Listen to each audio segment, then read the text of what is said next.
नमस्ते, कैसे हैं आप लोग। MEG 1 ब्रिटिश पोएट्री में कैसे पास हों या कैसे अच्छे नंबर लाएं, ये बड़ी प्रॉब्लम है। अभी पीछे जो हमने क्रैश कोर्स शुरू किया था उसमें काफ़ी अच्छे बच्चों काफ़ी अच्छे रिजल्ट्स रहे, काफ़ी अच्छा किया, काफ़ी अच्छे बच्चे भी रहे और काफ़ी रिजल्ट्स ख़राब भी रहे। लेकिन ऑन अगर हम ओवरऑल एवरेज देखें तो MEG 1 के अंदर समस्या ज़्यादा रही। शायद बताने में कुछ कमी रह गई थी या शायद समझने में कोई दिक्कत हो गई थी कुछ तरीके से, बट काफ़ी बच्चों ने बहुत अच्छा किया। और इस वीडियो को स्टार्ट करने से पहले मैं थैंक्स कहूँगा दिया मैम का, जिन्होंने इसमें हेल्प की। मैं थैंक्स कहूँगा प्रकाश का, पूजा का, ज्योति का, जिन्होंने मुझे ओवरऑल बताया, जिनके नंबर 80s में, मतलब मैंने जिन लोगों से बात करी उनके 80s में नंबर हैं। जो मैं बताने वाला हूँ वो ऑलरेडी इस चीज़ को करके और बहुत खूबसूरत करके 80s में नंबर लाएँ और उन्हें लग रहा है कुछ कमियाँ और रह गई, नहीं तो हम 90 और खुदा देते, मतलब जंप कर देते। Definitely we got more we can achieved. तो more than we can achieve से मतलब है कि अगर हम और बेटर करें तो उसमें और अच्छा हम कर सकते हैं। तो लेट गेट स्टार्टेड। मैं बताता हूँ कुछ पॉइंट्स जिसमें आपको और अच्छा लगेगा, ठीक है, तो मज़ा आएगा। आप इन पॉइंट्स को लिख भी सकते हैं। और एक ग्रुप बनाया मैंने क्रैश कोर्स का, जो 30 डेज क्रैश कोर्स का नाम दिया है, क्योंकि 30 डेज MEG 1 में आपको मिनिमम चाहिए ही चाहिए। अभी अगर हम बात करें अभी तो मैं स्टार्ट करता हूँ। मैंने पॉइंट्स लिख लिए हैं आपके सब लोगों से बात करके। तो शुरुआत करते हैं पहले पॉइंट से। तो देखिए, जब अगर आप इंग्लिश की बात करें, मैं अगर MEG की बात करूं या किसी भी पोस्ट ग्रेजुएशन की बात करूं, तो एक साल का जो खासकर जो टाइम है वो काफ़ी ज़्यादा होता है अगर आप सही तरीके से तैयारी कर रहे हैं, क्योंकि आपको सेमेस्टर वाइज आपको नहीं देना। लेकिन अगर आपके पास सेमेस्टर वाइज ना होके पूरा ईयरली है तो आप उसमें करें 2-2 महीने 3-3 महीने उसको डिवाइड कर दें। तो आपके पाँच पाँच सब्जेक्ट्स हैं, मतलब देखा जाए तो एक तो 4 सब्जेक्ट आपके सब्जेक्ट हो गए और जो 5 मेरे हिसाब से असाइनमेंट्स को मैं एक सब्जेक्ट बोल रहा हूँ, बेसिकली 4 हैं MEG 4 तक। अब उसमें सबसे जो लेंथी है, जो सबसे ज़्यादा जो टाइम टेकन वाला है वो है MEG 1। बाकी चीज़ें मैनेज हो जाती है पर MEG 1 बहुत ज़्यादा टाइम लेता है, सबको पता है। तो जो बच्चे आगे तैयारी करना चाह रहे हैं, जो जून में पेपर देंगे, उनके लिए मैं ये कहना चाहता हूँ कम से कम 3 से 4 महीने आप MEG 1 को दें और डिटेल में पढ़ें, ठीक है। और जो अब पेपर है तो वो क्या क्या करेंगे मैं उनको आपको बता देता हूँ। सिलेबस का एक चार्ट बना लें आप, सही बात है, आप कुछ सिलेबस का चार्ट बना लें आप कि भाई सिलेबस बेसिकली क्या क्या है और कौन कौन सी पोएम्स पीछे से पूछी जा रही हैं। और जो फोकस है आप फोकस करें उस पर्टिकुलर जो राइटर है, जो पोएट है, उसका जो एरा है, उसका जो पीरियड है, वो टाइम है जिसमें उसने ये चीज़ें लिखी हैं, वो एरा, मतलब बात हुई है कि जो पीरियड है वो छोटी बात लगता है, एरा थोड़ा बड़ा लगता है। तो आप एरा में बात करेंगे तो एरा थोड़ा ब्रॉड लेवल पे हो जाता है। जब आपको पता चल जाता है उस एरा में क्या हुआ है तो आप लॉन्ग क्वेश्चंस करने आप लोगों के लिए ईजी हो जाते हैं। तो आप लोगों को उसके पोइट के थॉट्स पता लग जाते हैं कि पोइट के थॉट क्या हैं, क्या रीज़न है, क्योंकि उस वक्त जो हो रहा है वो बहुत ज़रूरी है और थॉट भी पता लग जाते हैं पोइट के। तो जब भी पोइट के बारे में पूछा जाता है तो आप ब्लैंक नहीं होते, आप बता देते हो, एटलीस्ट कुछ ना कुछ तो आप बताते हो, अदरवाइज तो फिर बड़ी समस्या आ जाएगी। उस बात उस एज के जो भी आप एज पढ़ रहे हो, पर्टिकुलर उस जो आप पोइट को पढ़ रहे हो, तो उस एज में और भी कोई पोइट है, मेजर पोइट्स, माइनर पोइट, छोटे बड़े, उनको भी आप देख लीजिए कि आप जब आप रेफरेंस दें तो उसमें उनकी बात लिख ले तो वो बड़ी मतलब इफेक्टिव हो जाएगी, है ना। फॉर एग्जाम्पल मैं बैठा हूँ तो मैंने लाइटिंग लगाई हुई है और घड़ी पहनी हुई है, चश्मे पहने हुए हैं, तो प्रॉपर वे में बैठा हुआ हूँ तो ठीक लग रहा है, सुनने में भी अच्छा लगेगा, दिखने में भी अच्छा लगेगा, ठीक है। बहुत सारी चीज़ें इंप्रूवमेंट के लिए हमेशा हो सकती हैं। लेकिन अगर हम बिल्कुल ही मतलब बिल्कुल डल कर दें, फॉर एग्जांपल इस लाइट को अगर मैं कम करूं तो कुछ फ़र्क पड़ा, देखो कुछ ना, लाइट ना हुई, थोड़ा तेज आया और मैं सारा बंद कर दूं, तो व्हाट आई मीन दैट कि आपको बेस्ट से बेस्ट चीज़ें देनी है और थोड़ा जितना आप ज़्यादा बेहतर कर सकें उसको करें। जब राइटर के बारे में और राइटर्स के बारे में आप देंगे, उनके मेजर और माइनर्स वर्क के बारे में बताएंगे तो और भी अच्छा लगेगा। और जिस भी राइटर को आप पढ़ रहे हैं उसका जो वर्क है, फेमस वर्क और कम फेमस वर्क, है ना, लेस, है ना, मोर फेमस और लेस फेमस, या मेजर और माइनर, तो उस वर्क को भी आपको बहुत ध्यान रखना है कि जब आप उसको रेफरेंस दे रहे हैं, उनके बारे में बता रहे हैं, ठीक है। और ये भी चेक कर लीजिए कि भी उस एज में हमारे जो पोइट हैं, कोई राइटर ऐसा तो नहीं जो सिलेबस में हो ऑलरेडी, तो आप उसको भी मेंशन कीजिए और उसके बारे में भी जानकारी रखिए, ठीक है। सिलेबस आपका चार्ट जरूर बनाइए, अपने नोट्स, और हाँ मैं जरूर कहता हूँ अपने नोट्स खुद जरूर बनाइए। जनरली मुझसे बार बार हर दिन कम से कम एवरेज देखा जाए तो 15 से 20 मैसेज आते हैं, ज़्यादा नहीं आते, कहने को 100 कह दो लेकिन इतने भी नहीं है। तो वो एवरेज किसी दिन एक भी नहीं आता, तो 15 से 20 मैसेज आते हैं। अब तो जैसे एग्जाम आने वाला तो बहुत ज़्यादा आएंगे, नोट्स चाहिए, नोट्स चाहिए। जो आप गूगल करो, आपके पास नोट्स ही नोट्स हैं, आप समझ ही नहीं रहे हो। मेरे लिए बड़ा आसान है, कॉपी पेस्ट कर दो, पर मेरा फोकस नोट्स को बेचने पर नहीं, आप लोगों को पास करने पर है। और पिछली बार इसका हमें फ़ायदा भी मिला, काफ़ी अच्छे अच्छे नंबर आए बच्चों के।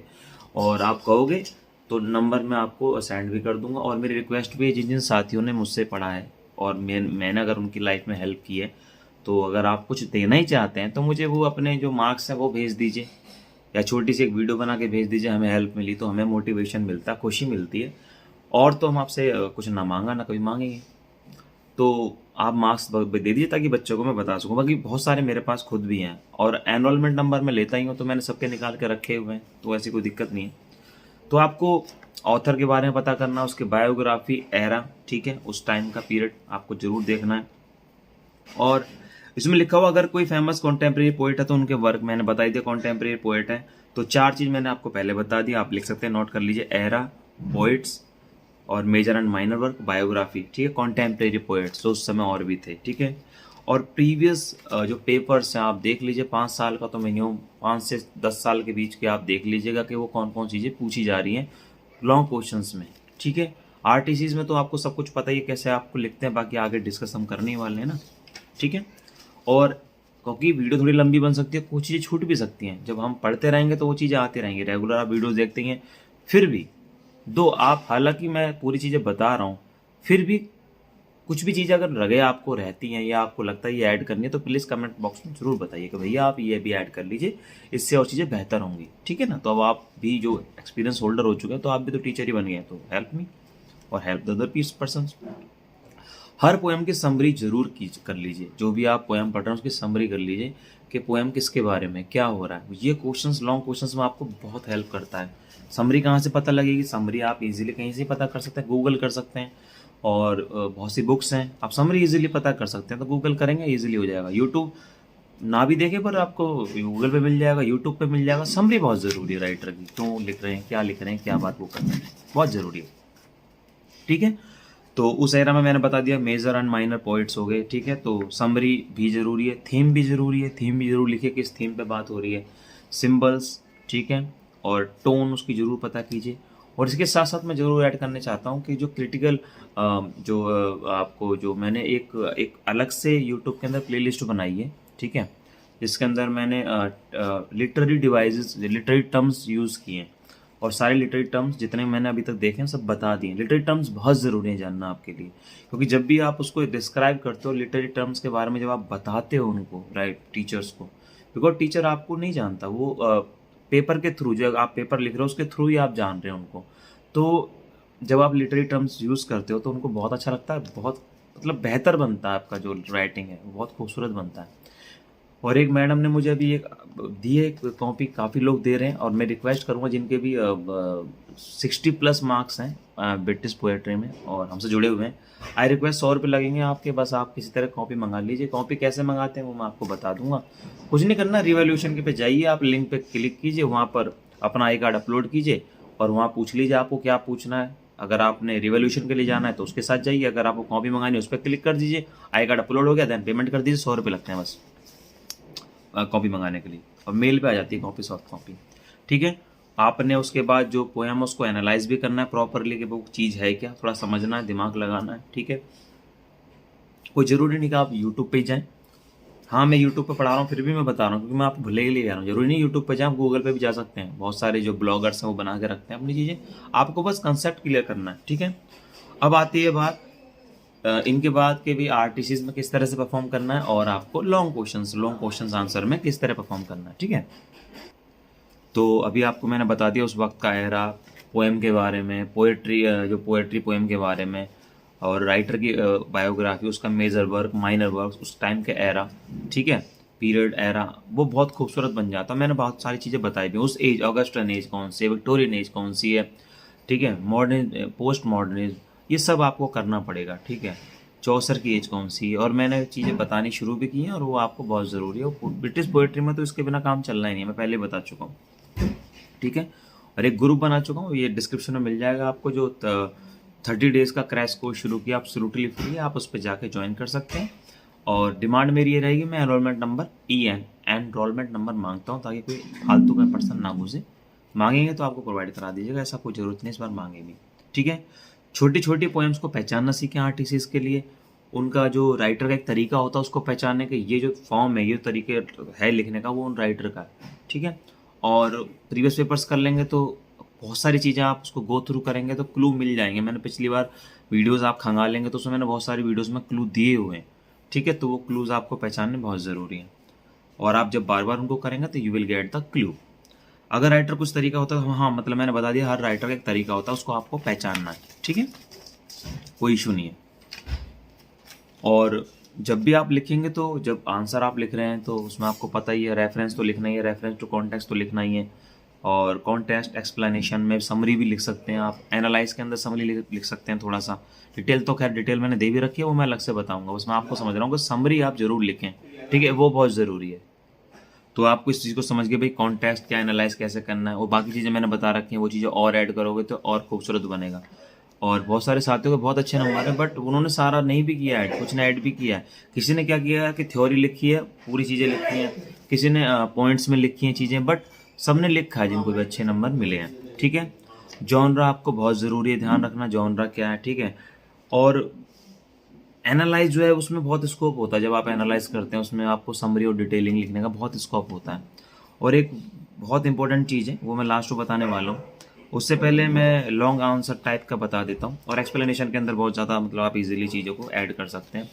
लॉन्ग आंसर के अंदर आपको एरा तो बहुत ज़्यादा ज़रूरी है, क्योंकि अगर आपको एरा एज नहीं पता तो आप लॉन्ग आंसर को जस्टिफाई कर ही नहीं सकते। आपको पोएट के बारे में नहीं पता, आपको उस पोएम के बारे में नहीं पता, उसका तरीका लिखना नहीं है, क्योंकि उसमें पोएम के बारे में तो पूछ ही लिया कि उस राइटर ने उस पोएम में क्या दिया है या क्या बताया है, आप क्या बोलोगे।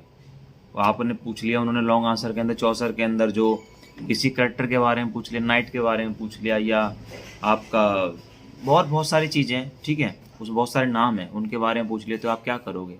कि सेलर के बारे में पूछ लिया, वो मैंने उनके बारे में पूछ लिया, तो आपको थ्योरी नहीं पता, उनके बारे में नहीं पता, तो आप फंस जाओगे बुरी तरह, ठीक है। मैं डिटेलिंग में भी फिलहाल नहीं जा रहा। हिस्टोरिकल बैकग्राउंड भी आपको बहुत ज़रूरी, मैंने बताया पीरियड एरा से हिस्टोरिकल बैकग्राउंड भी आपको पता चल जाते हैं।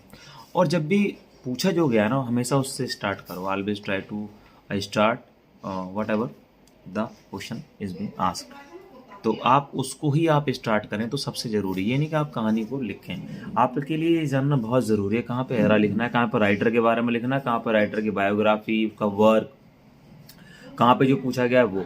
तो ऑलवेज रिमेंबर दैट, जो पूछा गया वहाँ से स्टार्ट करें, थोड़ा सा उसको क्लू दें, ताकि उनका इंटरेस्ट बने आपको पढ़ने में, राइटिंग अच्छी बेहतर तरीके से। उसके बाद फिर चीज़ें लिखना शुरू करें, आगे पीछे भी चल जाता, बट कोशिश करेंगे प्रॉपर तरीके से आप उसको लिखें। मैं ना तो कभी पोइट का वर्क कहाँ होना है, उसके बारे में जो पूछा गया वो कहाँ पे होना है, और कोई एडिशनल चीज़ ऐड करनी है वो कहाँ पे होना है, ये सब आपको ध्यान रखना है, ठीक है। और जैसे कि एक क्वेश्चन आया था जैसे कि मेटाफिजिकल पोइट्स के बारे में, तो मेटाफिजिकल पोइट्स 3 है, ठीक है। डन है, मार्लोज है, ठीक है, हर्बर्ट है। तो उसमें के अंदर भी आपको ये भी देखना है जैसे कि भाई कौन सा ज़्यादा हिट है, कौन सा कम हिट है, किसको ज़्यादा वेटेज देनी है, किसको कम देनी है। या अगर आपको बिल्कुल ही मामला ख़राब है, जो आपको आता है, फिर आपको इस तरीके से बनाना कि आप उसको वेटेज दे रहे हो। उनको इससे कोई मतलब नहीं, थोड़ा बहुत अंतर होता है, बस वो ये समझ जाए कि आपको आता है तो डेफिनेटली आपको फ़ायदा होगा, ठीक है। तो बायोग्राफी, पोइट्स की समरी, एरा, ये आपको बहुत ज़रूरी है। और जब भी किसी राइटर का वर्क आप लिख रहे हैं तो जो सिलेबस में हमारे राइटर्स हैं उसको ज़्यादा कोशिश करें आप उनको ही लिखना है। और एक बहुत इंपॉर्टेंट बात दो जो लास्ट में मैं कहना चाहता हूँ, वीडियो लंबी ना हो जाए, एक, जब भी क्वेश्चन पढ़ें बहुत ध्यान से पढ़ें। कई बार क्या होता है कि हम क्वेश्चंस को बहुत जल्दी पढ़ते हैं, तो पूछ कुछ भी रहा है और हम बता कुछ और रहे हैं, ठीक है। तो उसमें बड़ी समस्या आती है कि अब भाई पूछ कुछ और रहा है, बता कुछ और रहे हो, फिर कैसे होगा। तो इसलिए क्वेश्चंस को बहुत ध्यान से पढ़ना है। टाइम मैनेजमेंट बहुत ज़रूरी है। आपको कई बार आता है पर आप क्वेश्चन ज़्यादा करके नहीं जाओगे तो फिर चीज़ें ख़राब हो जाएंगी। तो time management that must be. तो आपको टाइम मैनेजमेंट बहुत ज़्यादा अच्छा आना चाहिए। राइटिंग आपकी बहुत साफ़ होनी चाहिए, ज़्यादा गैप नहीं आना चाहिए। क्वेश्चंस को खुला खुला भी ना लिखें, ज़्यादा भींच के भी ना लिखें, प्रॉपर वे में लिखें। ये सब पिछली बार काफ़ी बताया था, इस बार और बेहतर तरीके से हम बताएंगे। और मैंने मतलब पिछली बार भी ये कहा था, इस बार में ये जरूर कहूँगा कि आप टाइम मैनेजमेंट, कॉपी को कैसे हैंडल करना है, जल्दी टाइम पे सेंटर पे पहुँचना है, बहुत सारी चीज़ों का आपको ध्यान रखना है, ठीक है। और लॉन्ग आंसर के अंदर आप जितना ज़्यादा प्रीवियस क्वेश्चंस को एनालाइज करेंगे, पढ़ेंगे, टाइम मैनेजमेंट और प्रीवियस क्वेश्चंस को एनालाइज करेंगे और समझेंगे कि इसमें क्या दिया हुआ है, मुझे क्या पढ़ना है, और फिर उसके उसके हिसाब से भी चीज़ें चलेंगे, तो आपको डेफिनेटली बहुत बहुत ज़्यादा अच्छा फ़ायदा मिलेगा। अब अभी क्या होता है, हम आरटीसीज के पीछे रहते हैं और दिसंबर के अंदर जनरली आरटीसीज के चांसेस हमेशा ज़्यादा रहते हैं, लेकिन हम इस बात से डिनाई नहीं कर सकते कि हो सकता है आरटीज ना आए, उतनी आए जितनी आती हैं। तो आरटीज को भी आपको छोड़ना नहीं है दिसंबर में, ये रिस्क बहुत ज़्यादा होता है, लॉन्ग क्वेश्चंस को छोड़ ही नहीं सकते। मैं तो कभी नहीं कहूँगा छोड़ो, क्योंकि इतना टफ है भी नहीं ना, अगर टफ हो तो आदमी छोड़े भी। तो आपको बहुत तरीके से एनालाइज करना है क्वेश्चंस को, हम भी कोशिश कराएंगे आपको, और अपने नोट्स प्रीवियस हाथ से बनाने की ज़्यादा कोशिश करनी है, रेदर कि आप मुझसे मांगो। कितने बच्चे कहते हैं सर हम पैसे देने को तैयार हैं, आप मुझे दीजिए, बताइए। अरे बाबू, पैसे की इशू नहीं है, इशू यही है कि मैं कोशिश ये कर रहा हूँ कि आप लोग खुद बनाएं। लेकिन इस बार काफ़ी अच्छा चांस है कि आपको हम नोट्स इस बार प्रोवाइड कराएंगे, और देखते हैं क्या होता है। और जो साथी मुझे हेल्प करना चाहते हैं, आई रिक्वेस्ट को मुझे पैसे नहीं चाहिए, आप हमारे बोल रहा हूँ, मेरे कुछ अदर चैनल है, स्पेशली केबी स्टडी कैंपस जो मेरा अलग चैनल है, मैंने अभी एक चैनल डिलीट कर दिया और एक हाइड कर दिया है। तो मैं पूरा प्रॉपर वे में अब चीज़ों को लिमिटेड कर रहा हूँ, तो उसमें मैं इंग्लिश कंपटीशन वाले ही पढ़ा रहा हूँ। तो आप उसमें मेरी मदद कर सकते हैं, उसमें आप मेरे को मतलब जाके वीडियो देख सकते हैं, नॉलेज बढ़ा सकते हैं और शेयर कर सकते हैं उसको। अगर आप मेरी हेल्प ही करना चाह रहे हैं, उससे मेरी हेल्प हो जाएगी। तो उसमें आप ये कर सकते हैं, आप मेरी वीडियो देख के उसको छोड़ दें, चला के ऑन करके छोड़ दें, तो वॉच टाइम होगा तो पुश मिलता है। मैं आपको बताता हूँ, आज ये सारे भौंकेंगे पक्का है। तो क्योंकि वो सारा इंग्लिश का मैटर पढ़ने वाला है, तो आप उसको ऑन करके छोड़ सकते हैं। किसी को आप शेयर कीजिए, शेयर करके उनको रिक्वेस्ट कीजिए, एक शेयर कर लीजिएगा, आप उसे देख लीजिए, एटलीस्ट आधी वीडियो देख लीजिए। अच्छा, उससे फ़ायदा क्या होता है, जो यूट्यूब पे वीडियो बनाना भी चाहते हैं तो मैं बताता हूँ, उससे फ़ायदा होता है कि जब आपकी वीडियो देखी जाती है, वॉच टाइम ज़्यादा होता है और शेयर भी की जाती है, लाइक भी ज़्यादा मिलते हैं, तो यूट्यूब फिर उसको पुश करता है, उसको और लोगों तक पहुँचाता है। भाई आपका काम कितना ही अच्छा हो, वो पहुँचेगा ही नहीं तो फिर क्या फ़ायदा, फिर आप मोटिवेट ही नहीं होंगे। तो मेरी रिक्वेस्ट है आपसे, अगर if you want to do something for me as a brother, तो आप ये कर सकते हैं। मेरे दूसरे चैनल्स हैं, म्यूज़िक आप सुन सकते हैं, चीज़ें मैं बनाता रहता हूँ, इन्जॉय कर सकते हैं, इंग्लिश में आप जा सकते हैं, ठीक है। स्कूल वाले में आपका कोई रोल नहीं है, वो तो बच्चों का है। तो मेरी रिक्वेस्ट, चैनल कहाँ मिलेंगे आपको पता, होम पेज पर आप जाएंगे, होम के अंदर चैनल्स मेरे लिखे हुए हैं, और तो आप ऐसे ही कर सकते हैं। और दूसरा ये है कि आप कंपटीशन में अगर जाना चाह रहे हैं, नेट वेट की तैयारी करना चाह रहे हैं, या अभी से पीजीटी और टीजीटीज़ की तैयारी करना चाह रहे हैं, तो इसमें आपको ग्रुप अलग मिल जाएगा। उसके वीडियोस इसी में आएंगे, पर ग्रुप आपको अलग से व्हाट्सएप का मिल जाएगा, ताकि आपकी दिक्कत ना हो। वो स्लो चलेगा बट चलेगा।